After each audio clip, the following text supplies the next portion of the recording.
Petrol bombs were used to set fire to the homes of 2 policemen in Belfast last night.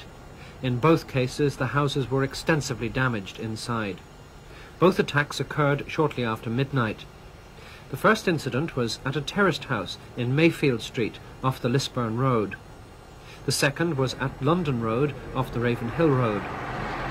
It's believed the policemen had been living in the house for the past 27 years and that the building had been attacked last August following previous clashes between Loyalists and the RUC over the rerouting of marches.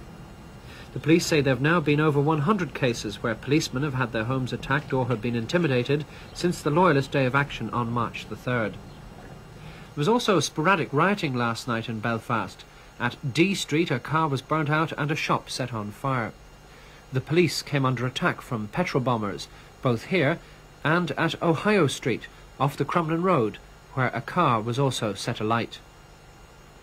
The attacks on the homes of police and their families were described as cowardly and indefensible by the deputy leader of the official unionists, Harold McCusker, but he also criticised the actions of the RUC chief constable and called for a full judicial inquiry into the events at Portadown on Easter Monday.